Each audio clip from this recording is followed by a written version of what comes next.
Muted. You can find out which version of ACT you're on by going to Help, About ACT, and it will tell you along the top here. And alternatively, if you go to your e-marketing panel down here in the left sidebar, if you have this present, then you'll know that you're on one of the versions that has ACT e-marketing included. Now, a little bit of backstory about how e-marketing has come into ACT. It was back in 2010, back when ACT used to be owned by Sage software. They partnered with a company called Swiftpage that made a plugin for ACT. And I refer to those days as Swiftpage 1.0. They call it Swiftpage Connect. That was kind of the first generation of their e-marketing platform. And we used that for a couple years. But then in March of 2013, Swiftpage, who was really just a small partner company that was doing the email marketing, bought ACT. And this is kind of old news by now, but Swiftpage is the owners of ACT. And because they still see themselves as an e-marketing company at heart, they really do see this as the future of ACT, and a lot of their resources and time do go into this product. And as of version 16, which came out in about 2014, they've kind of retired that old version. It's still present. If you want to go through some rigmarole to activate the old plugin and use the old system, it is still there, but they are trying to really promote this new version of ACT e-marketing 2.0. And so the first time you go to open up this e-marketing panel, ACT is going to ask you to sign up for a free account. And ACT does include a free e-marketing account for all ACT users. You can send 500 email messages to your database per month for free before we start getting into the paid tiers of ACT e-marketing. I'll show you the pricing, but it starts at about $30 a month to get you 2,000 emails. But we'll come back to the pricing at the end. But the reason that you might want to consider using ACT e-marketing, you might be thinking that you can already send way more than 500 emails a month through Outlook. The reason that you want to use a third-party email marketing service like this is because, well, for one, you can create beautiful-looking templates complete with colors, images, logos, borders, background colors, you name it. Make nice-looking newsletters, event invites, announcements. Really, sky's the limit on whatever you want to build in your email templates. And then it also gives you an easy way to send them out in bulk to your whole database and track the results. Anything that you send through your ACT database is recorded in the history that you have sent that contact an email marketing message. And you can follow up with analytics to see who opened, clicked on links within the email, and how you performed with your email blast. So I want to get started today. I want to show you how to use the template editor, give you an overview of what that's like, hopefully help you guys get set up with your accounts, and then generally there's a period of a lot of follow-up phone calls to my email as people ask for specific advice on getting started, and I'm always appreciative of that. We'll have a Q&A at the end of this session as well. To clarify a point on the 500 emails per month, what you can actually do, as I'm looking at our email marketing platform, our email marketing panel here, it tells me in my account overview how many unique email addresses I can send to per month. And you can actually send to each unique email address an unlimited number of times. So on the free version that comes with 500 emails per month included, that's actually 500 unique email addresses. Anytime you email somebody new through ACT e-marketing, it deducts one from your quota, but you can resend to that person as often as you'd like throughout the month. Although obviously we all understand that you probably wouldn't want to send more than about 3 emails within a monthly period. You guys might be the exception. Here in my virtual user group, everybody who's attending this meeting today is here as the result of an ACT e-marketing email template that I send out each week. So I guess you guys are getting 4 to 5 emails per month from us. I believe that's a bit different. So let's get started. If I'm looking at my email marketing panel, I can see along the top it has these 6 boxes laid out for me: group, capture, create, send, track, and optimize. And these are kind of your steps 1 through 6 about how you'd go sending out your email blast. Step one is create a group. And hopefully you guys attended my session last week. I'm using dynamic groups and filters within ACT. I do have this session recorded and put up onto YouTube. But you would use groups within ACT to first segment your database to who you're going to send this email to. You need to have a mission, a niche segment before you send it out. 2 is capture leads with a web form. This is actually, it's a feature I don't advise using in its current form. It has very good ambitions, and I like where their head's at. They have a tool that lets you embed a web form on your website, and contacts can fill it out and be imported directly into ACT. It sounds very great in feature, but it's just not quite there yet. The features and the customization on these web forms are very limited, and they're kind of cumbersome to use in a way that kind of makes them unusable. But we do hear word that they are putting more effort into these for version 19 release, which is going to be coming out this winter. So once you've got your group made up, then you want to create an email message. And to do so, we will click on Edit Templates. And what this is going to do is it's going to launch me a web browser. And it's going to log me into my ACT eMarketing account. I'm actually already logged in here, so it's coming up. But when I log into my ACT eMarketing account, yeah, I'm getting a second panel.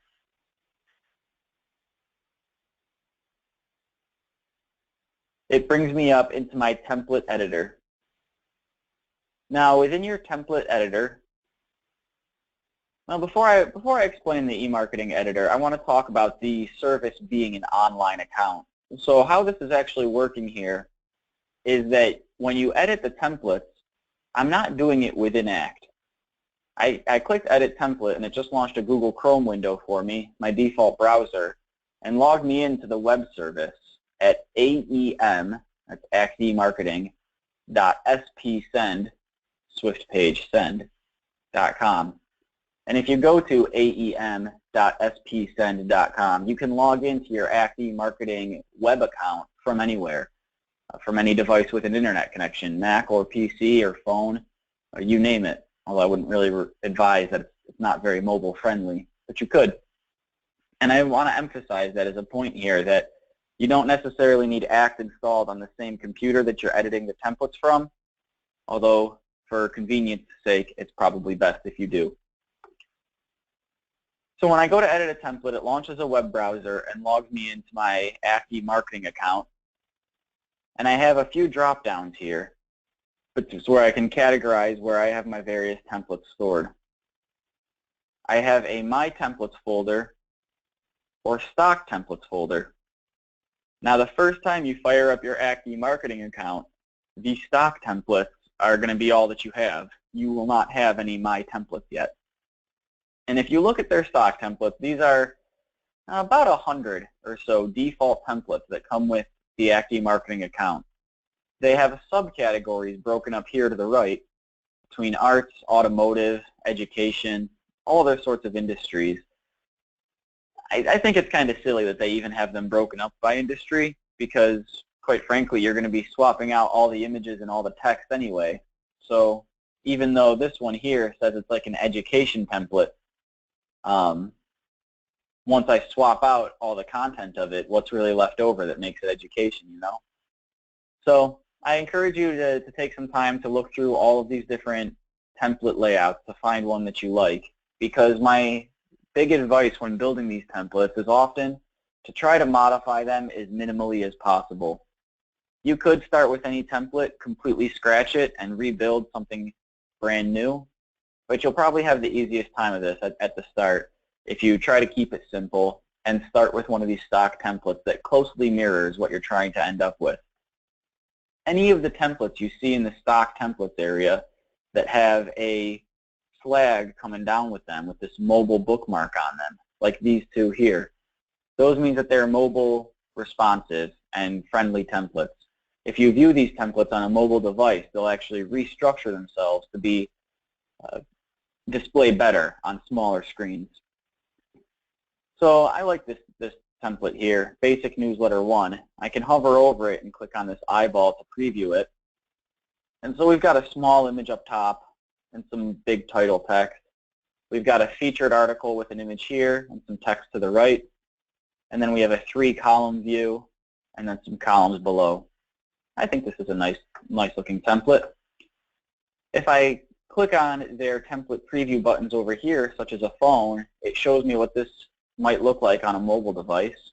And we'll see that now my main image here is on top with this text being moved underneath it as opposed to being on the right before.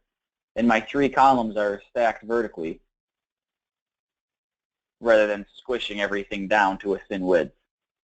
So I like the ones that have the mobile responsive bookmark on them. So if I want to use this one into my template so that I can edit this, I can click on this pencil icon here to edit this template. In order to edit a template, Act eMarketing asks for me to first copy it over into a category within my account. So the same way that these stock templates are broken up by categories of different industries, when I'm copying them over to my account, I need to break them up by category. And this is definitely useful because in the long run, you may end up with dozens and dozens of templates in your account, and it's nice to have them organized. So I will take this one and I'm going to put it into my demo category. If you don't have any categories in your list, then you can just type in anything you'd like up here to create a new one. But I will call this one June 28, 2016 Demo for the template name. The template name is just for your own purposes. It's only internal. It will never be visible by the end user. And when I click Edit, it's saving a copy of that stock template, putting it into my account, saving it with the new name, June 28th Demo, and now I can edit this. And voila, we are here in the Act eMarketing editor. So the editor has a whole lot going on, but hopefully a lot of it will be intuitive. And then also there's a whole lot of quirks that you'll be familiar with as you go on. The best way that I really advise to get this done is trial by fire. I know that I'm going to show you guys a few high-level examples of how you can do different things within this template, but until you really sit down and try to build your real targeted objective here, that'll be the best way for you to learn. But as I hover over these individual boxes, each one gives me options along the top of how I can modify it. And let's just start from the top down. So the first thing you're probably wondering is, how can I change out these pictures? I have a sidebar panel up here. This first one that says Styles is dictating different template colors, borders, fonts, and sizes. We will come back to this. I want to start with pictures. So if I go to the Images tab, there's a Stock Images tab. This includes all of these sample images that are with every one of their stock templates. There's a few hundred stock images in here that are royalties free. You can look through these and use them if you'd like. I find that people generally want to use their own images. So here under the My Images tab, there is an Upload Images button where you can upload images off of your own computer. You choose a category that you want them to go into. You can hit Browse to Images, and you can pull them off of your own computer here. Upload them into your account. Or you can go through your previously uploaded images,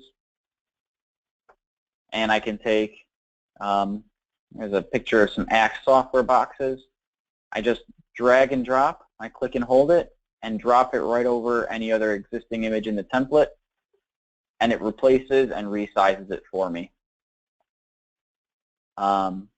Here's one that says an Axe logo. To do that again, I can just drag and drop them right in there. It's very handy in this way. That lets me take care of things like this. Any images that I've previously uploaded off my computer can all go right on in. Somebody thinks that's very cool, I see in the chat box. We do have, by the way, a chat box that anybody can type in if you have any questions coming along here. I'm sure there will be many, and at the end of this I'm going to open up the microphones for questions as well. So images, you can upload off of your computer and drag them right in there. A note regarding sizing of the images, it will automatically resize your images for you.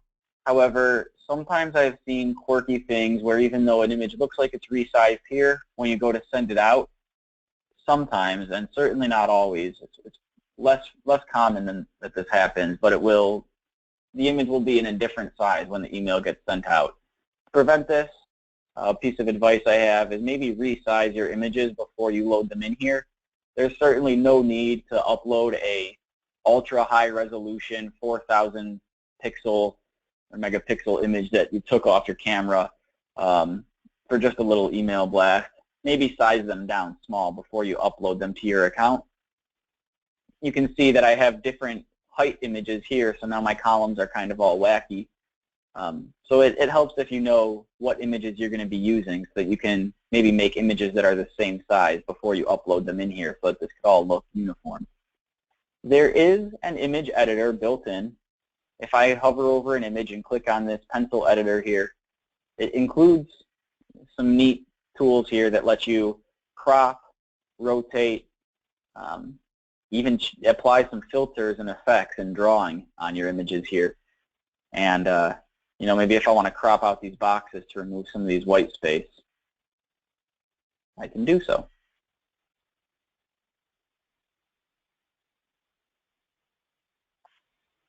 So that's how you can add images to your template. The next thing you're going to want to do is edit the text. And to edit the text, you need to go into text edit mode. And there's a font symbol here, which is edit template text. If I click on this letter A, now when I click anywhere on the template, instead of seeing these boxes, I can delete out text that you see in here and just start typing away.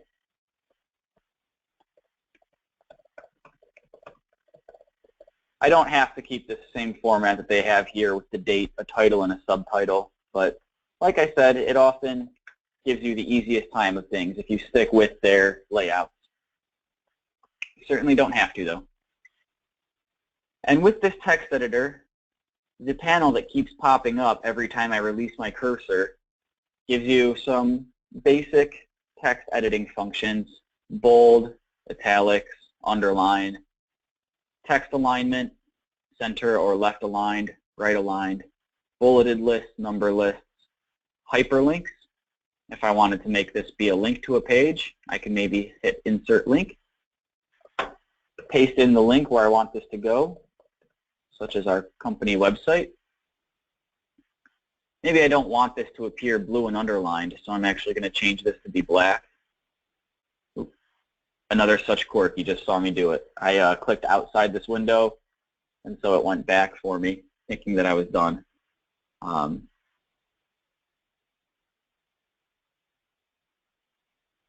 So now what I've just done there is turned this into a hyperlink, but I made the font be black without the underline.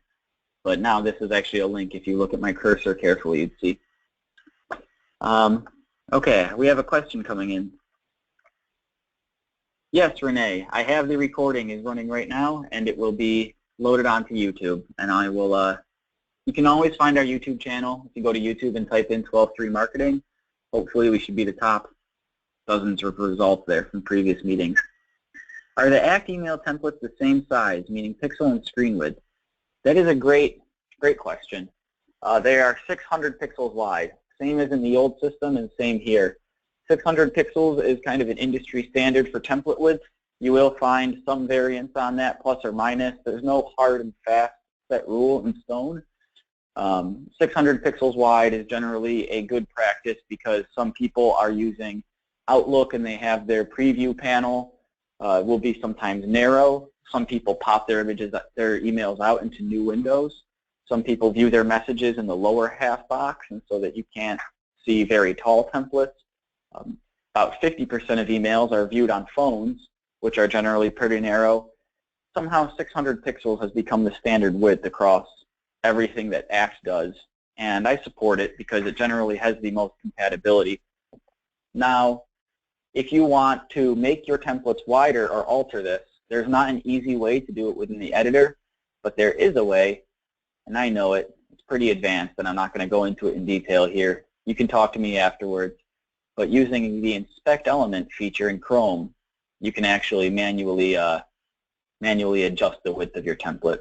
We're not going to go into that now, though, because that's kind of advanced. But you can specify this to be any width that you would like. So moving on, back to my text editor here. You can, like I was saying, that you can hyperlink fields, but you can also do something very cool that's worth mentioning, and that's mail merge fields. So this envelope here is a mail merge field. They don't give you a whole lot of options, but I find that it gives you everything that you'd really need, primarily first name. And if I click on first name, it puts a tag in there that says, Dear First Name. I'll add a comma. And now you can guess what this is going to do when I send this out through my ACTS database. It will take the contact's first name and automatically put it in there for me using whatever formatting I've applied here. It works very well. I could even say, Dear First Name, Last Name. Put a space between them. And that works just like you might imagine it would. It actually works very well and reliably. So you would go through and reasonably delete all of this text and change it out. Some things I didn't cover were changing, the colors of text. There's this teardrop that changes the color of the text that you're looking at. There's my go-to meeting panel keeps covering this. There, I can change the font of the text, and I can change the text size. But regarding font and text size, you can certainly do that by highlighting it and changing the size here. But there is another way to do that. Back on the Styles tab that I showed earlier, I can actually take these font sizes, for example, like this 16 pixels here, just like I did with the images, drag it and drop it right onto a font box, and it will say, apply font to this block, this row, or the entire template. It's asking, do I want to apply 16 pixel size to where? And if I say block, it automatically standardizes all the text size at once. Same thing with which font I want to choose. And yes, you are limited to these 7 fonts. These are Unicode standard fonts that are supported on virtually every device out there, or rather like 99.9% of devices out there can display these fonts. Even though most devices can also display a few hundred extras, these ones are considered the standards that are best practices to use so that everybody can get a consistent experience in the end. Again, if you really wanted to be advanced with it, I would show you a way that you could get different fonts in there using that inspect element feature, but I don't want to get ahead of us. But I can take a font, just like I did with the font size, drop it onto a text block, say that I want this entire template to be in Georgia font, and if I press template, then it applies that font globally to my whole template. It's very useful that way, rather than trying to highlight things and change them all up, which can be kind of finicky. Similarly with the colors, I can take a color, drop it onto a block, like this light gray. If I drop it here, now I have a few options of saying, what do I want to do with this gray? Do I want to I can make the background gray, so I can say apply the color to the background for this row. Oops, let me try this again. There we go, and now I've got a gray row background. Or I can take the black and put it on the background. Or if I drag that on here, I can apply the color to the font, so instead of changing the background color, I can change the font color to gray just by dropping this on here, or white would probably look better in this example. Or even the border is the last option. There is a black border going around this template. I dragged the white color onto here, so if I wanted to make the border be white, well, I've effectively just removed my border. I could alternatively take one of these border weights that says X here. This would remove the border from the template. So not to get hung up on the editor for too much longer. No, I still got to stay around. There's more to do. There's the layout section here. So I told you earlier to maybe try to stick around with as close to the end result that you start with as possible to not mess with their templates too much, but you certainly can. And under the layout tab is where you do that. So we have blocks here in the left panel that I can drag and add into my template. Here are some one-column full-width blocks, such as a full-width image block. If I drag this onto the template, then it gives me a big space that I could add a full-width picture. So if I go back to my Images tab here, I'll grab this picture and drop it in. It puts a full-width image in there. Back to my Layout tab, I could also do a full-width text block. Or then they have some two columns. Here's one that's a 50% image on the left with text on the right. Here's one that's more like a 1/3 image on the left and 2/3 text on the right. And again, I can just drag and drop this right in there.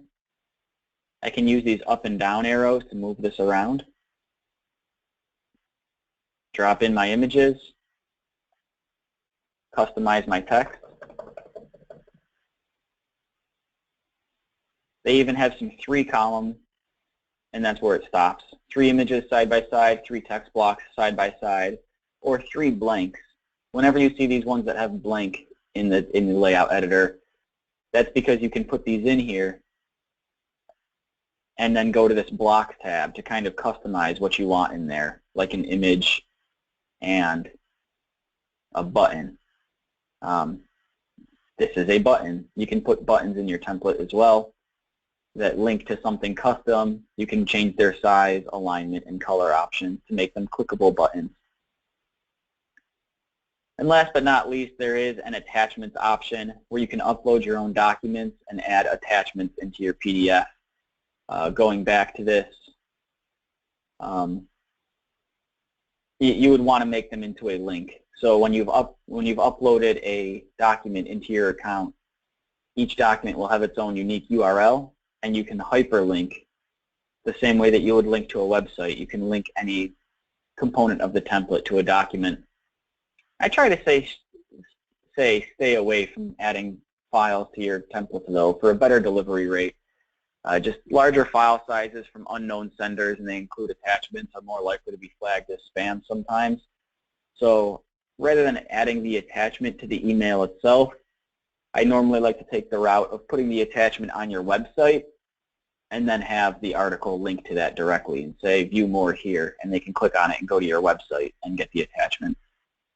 It's just normally a better practice for it.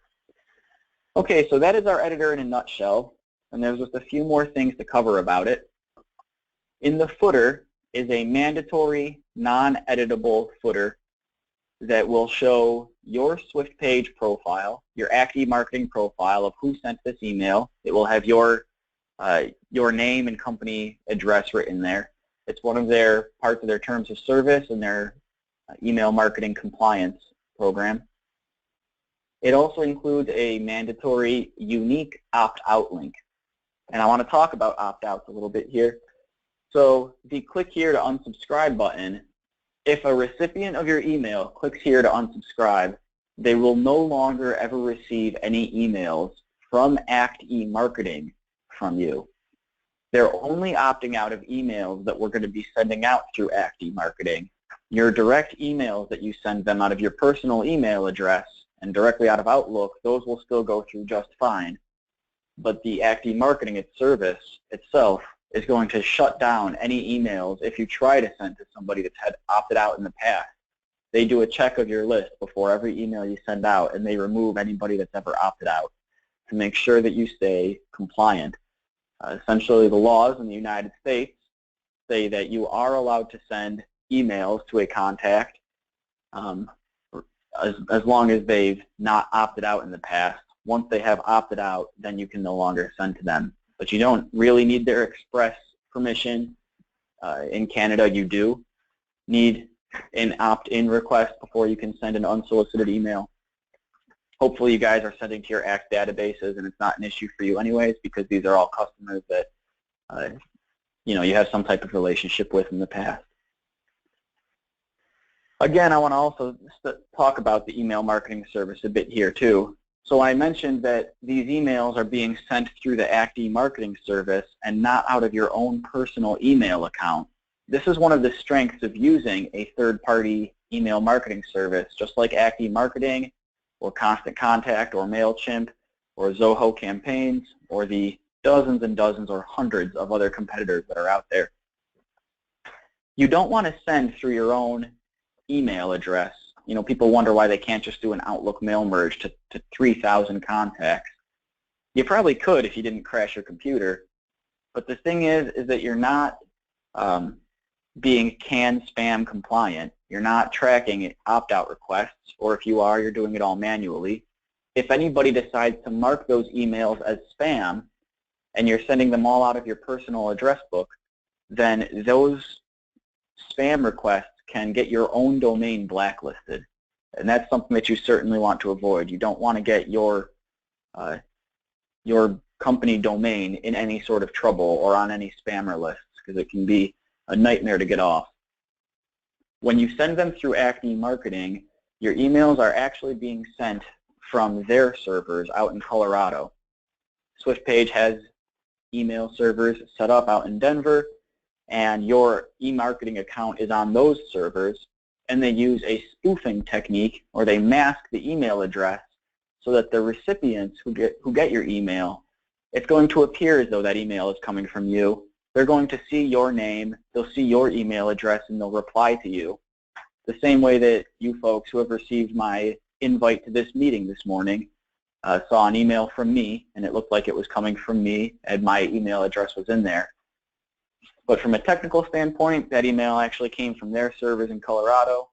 If you want to mark that as a spam, then their servers take the hit, and not 123.com. Big strength to using an email marketing service like this. Okay, so that's their opt-out button that they have here. Back into my template editor, they've also got a view email and browser link up at the top, handy for anybody whose templates don't display images. That's worth mentioning. In the world of email marketing too, something that we struggle with is that every email client will block images by default. And we all see this when we open up a new Outlook letter, or even in our Gmail, or anywhere that we open an email that has pictures in it. Normally the pictures will load as a little red X, and you have to say display images below in order to get the images to activate. So sometimes people approach me with a PDF or a flyer that their marketing person made up, and they say, Stephen, I want to put this into a template. Can I just screenshot the whole thing and drop it in there as one big picture? And I tell them, you could, but why would you want to? That's certainly the easy and lazy way out, and you could just screenshot it and put an image in there. But you got to remember that then everybody who receives that is just going to see a picture blocked when they open the email. It's just going to be a little red X there unless they say display images. So it's always good to try to get your templates to have a blend between text and images that way, so that if somebody doesn't have the images activated, they can still see some content of the text, hopefully prompting them to enable images. Question here.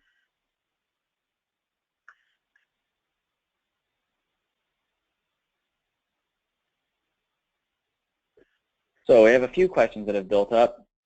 Active Marketing is available in ACT versions 16, 17, and 18. I believe it was actually added in version 16.3. So if you are on ACT version 16, you can go to Help and About ACT, and you'll see your version. If you're on 16, you might need to get the last update, which was 16.3. That's a free update if you're on that version.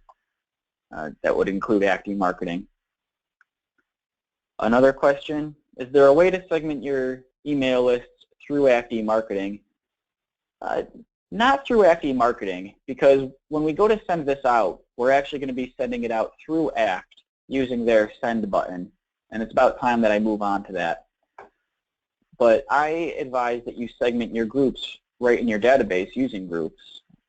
You should, go into your groups section of ACT, make a new group, and segment your list that way. Because when I go to send out my email, I'm going to have an option to send this email to all members of a specific group within ACT. You can have any number of groups you like within ACT, so I advise that, feel free to create as many as you liberally feel like, and that's the best way to segment them. So technically speaking, you're not doing it in ACT e-marketing. You're just doing it in your ACT database, but it's near enough that it shouldn't matter.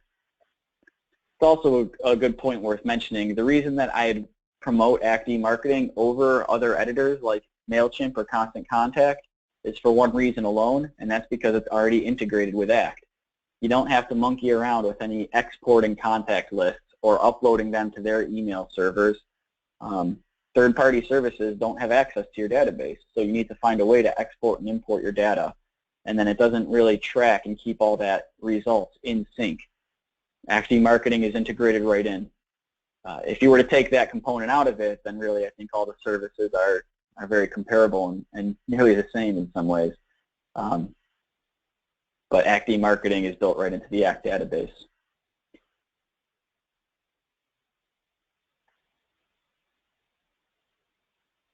So another question here, continuing on. When someone unsubscribes from one list, they have effectively unsubscribed from all lists. That is true. If somebody opts out of one of your email blasts, you can never send to them through ACT e-marketing again, even if the content of the email is totally different. They can explicitly opt back into your emails if they write a letter of consent back to Swiftpage, but really it's such a hassle, and there's not even a clear protocol for it, that you should assume that if somebody has opted out of the emails that it's just a lost cause, and I wouldn't lose too much sleep over it. Maybe if you are tracking in your database, we have a custom field in our database called mailings. This is something that we've added. We could have also named this newsletter. I advise that everybody has a custom field in their database that kind of tracks whether or not somebody is going to be receiving your newsletter or not. It's helpful in the long run to be able to segment things out this way. So yes, if somebody unsubscribes, they opt out of everything. Yes, we have a question from CA Design. Is this covered in our cloud version of ACT? The answer is yes. Before I make everybody scratch their heads, everybody else who's wondering the cloud version of ACT, ACT launched a product that they named ACT Cloud, and it was kind of an inappropriate name because it misled a lot of people to think they could put their ACT database on the cloud. It's not quite what it is.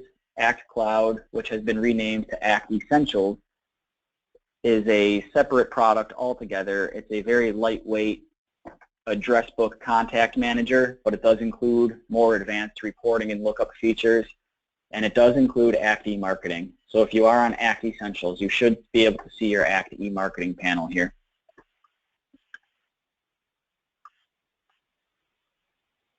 Yes, ABC. It says if we have groups and lists, if you want to unsubscribe to one list, you unsubscribe to all of them.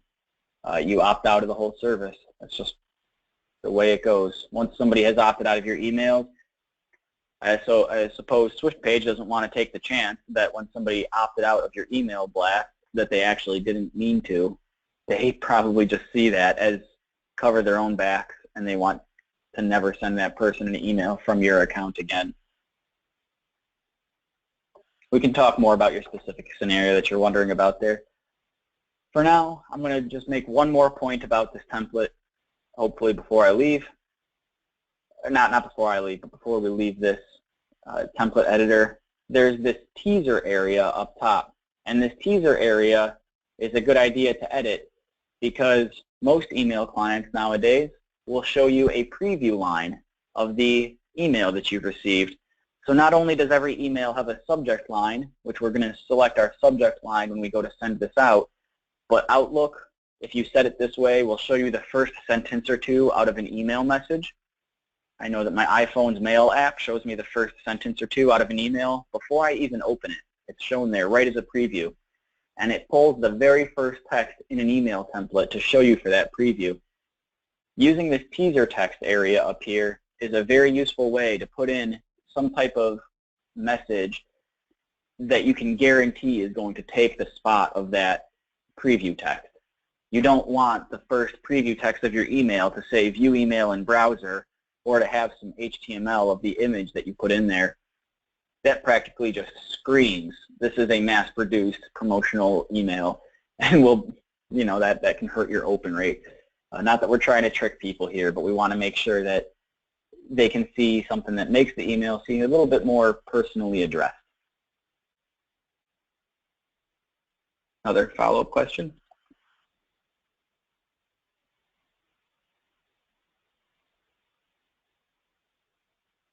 Yes, Chris. So, you know, yes, we will find a way to have them unsubscribe from certain event invitations. You know, if you have a specific campaign in mind, maybe this is something that we'll talk about after the meeting, but I do need to move on. But thank you for the recommendation. I'll see if I can get a whisper in Act's ear about it.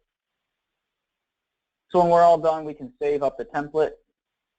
Using this eyeball preview here, we can actually send out test emails to ourselves or any email address that we'd like. This is handy for quickly sending out test emails.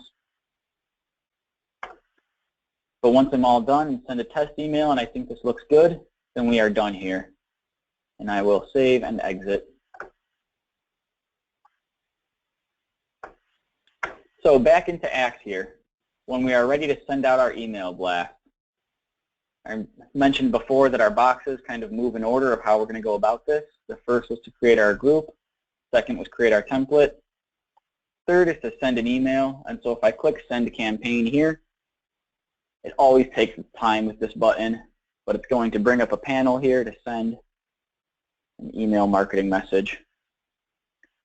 Always seems to take about 20 seconds.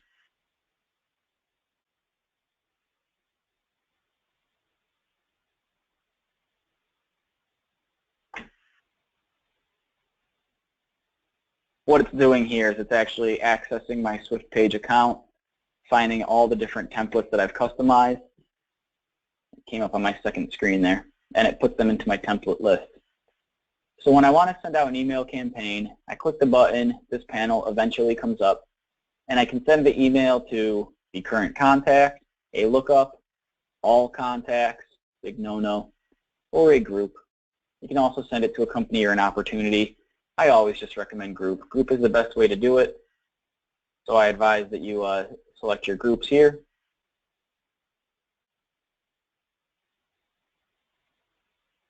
Oh, bummer. Taking its time here.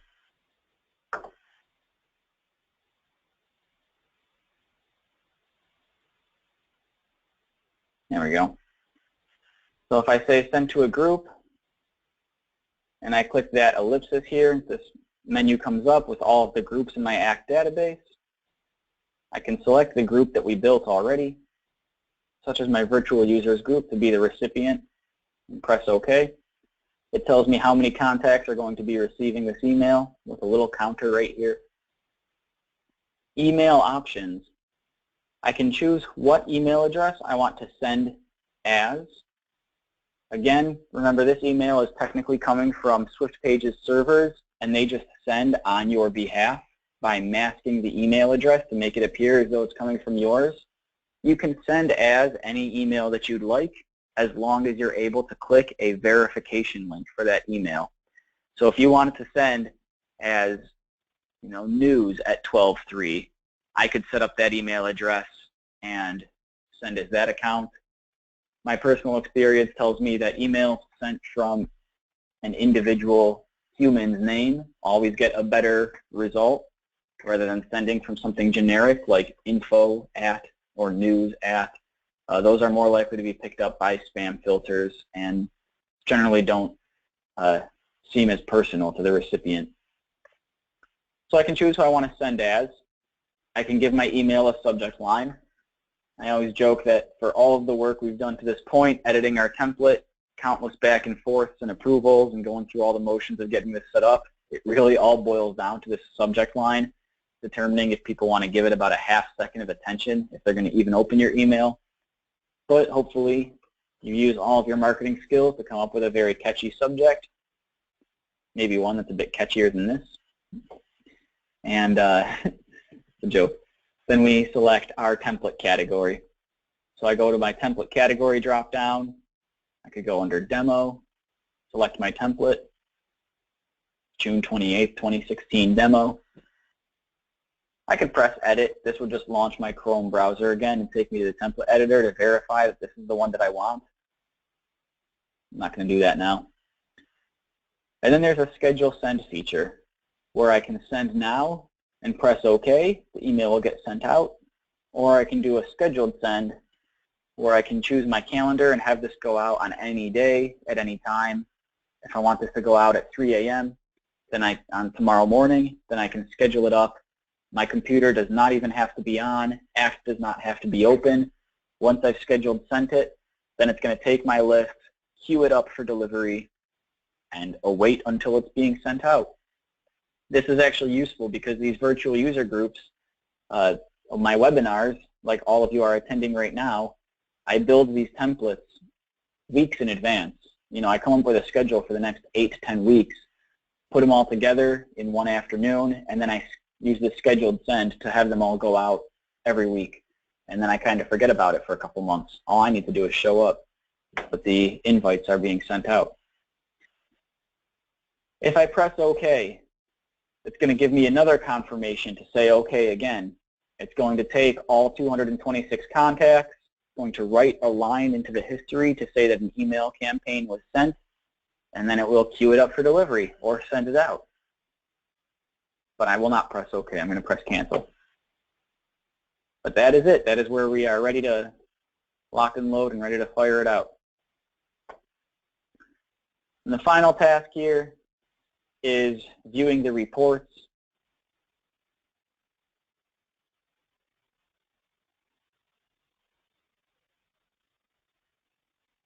If I click the View Reports option, it logs me into my Active Marketing window again.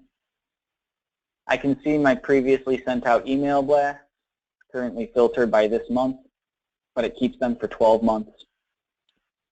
And if I click on a report, it tells me my open rate right here on the top. I do have some tips for getting a better open rate, but unfortunately we're really running out of time. But we have 26% open rate on this one. I can see in my report how many emails this was sent to, how many total opens I have versus how many unique.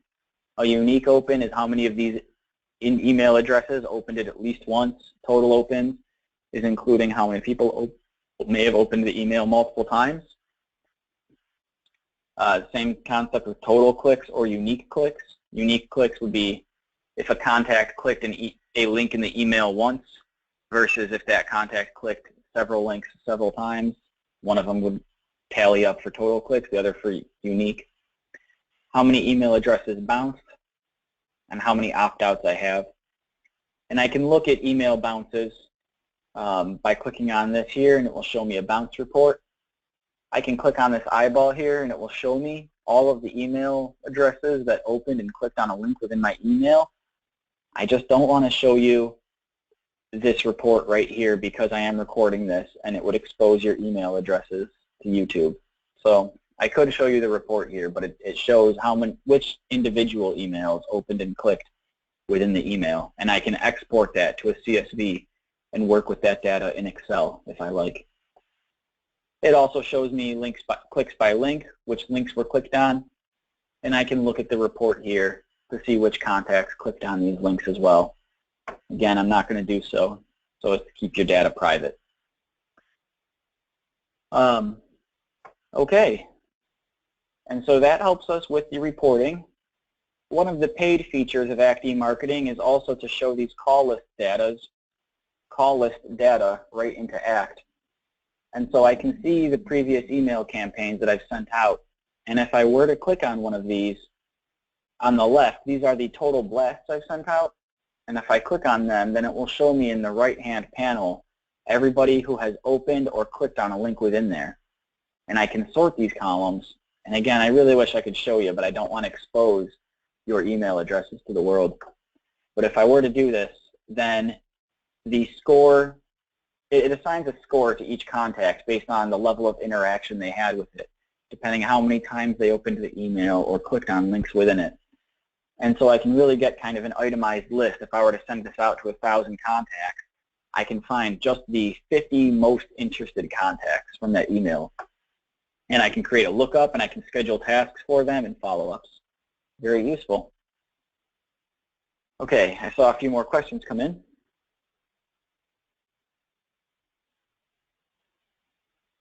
Great question from Rob. He asks, if you have 20 ACT users, does each one of them receive 500 free sends? The answer is yes and no, and I would lean more towards the no. When each ACT user goes to open up their ACT eMarketing account, if it's the first time you've ever opened ACT eMarketing by clicking on that link there, you're going to be prompted to sign up for an account, which, by the way, we do have a referral sign-up code. So when you go to sign up for your accounts, I would greatly appreciate it if you put in our reseller code in there so that we can get some credit for your sign-up. It really helps us out. But back to what I was saying, when the first time they sign up for an account, that new account comes with 500 free sends. Every user at your company could sign up for their own account and get 500 free sends. However, every user then is going to have a separate account. Those accounts, being separate, will not share templates, and they will not share analytics and reports. So that's why I said it's yes and no. You could have every user sign up for their own account for their own 500 sends, but if that's going to mean that you need to rebuild your template 20 times over, you're really not saving yourself any trouble. You'd be best off having one account. You can have everybody from their computers, when they open up the eMarketing panel, rather than creating a new account, they can sign into an existing account. So really, I usually advise that people create one account for their company, and then anyone else who needs to have access to ACT eMarketing, you let them sign into that account on their ACT database. There's no problem with sharing accounts there, but then that way everybody's working with the same templates. It's easily worth the $30 a month just to pay for the higher send limit to make sure that you don't have to rebuild your templates over and over. Great question there. If only certain employees have upgraded eMarketing accounts, can all employees still see notes on the account saying that an email was sent? Yes. When you send out an email, it puts a record into the ACT history. It's a public record. Anybody who can view history within ACT, which is every user, would be able to look at a contact history and see that an email campaign was sent. It doesn't matter if they're even signed into ACT eMarketing or not. It's stored and saved the same way as every other history is, and just as visible. Okay, I'm going to open up the microphones unmuted now for any more questions. And okay, so please put away your potato chips if you're making noise. I hope everybody at least found it useful. Any questions on the floor?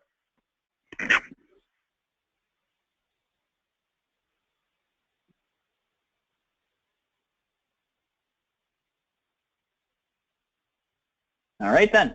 Well, thank you very much for attending. I hope that everybody found this useful. Again, my name's Steven.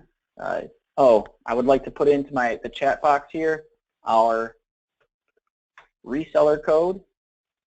In fact, I would like to, I'll speak it out. It's 400-128-2812. If anybody has a notepad in front of them, I'd like you to write that down. 400-128-2812. When you go to sign up for your eMarketing account, there is a spot for Reseller ID. And if you put that code in there, then Swiftpage will link the account to us, and it certainly helps me out. You can feel free to call me with any type of questions. I do offer template design services and also just odds and ends questions for anything that you think of after we get off the phone here, because I'm sure there will be many. Enjoy your days, everybody. Thanks for attending, and I'll talk to you in a week. Goodbye.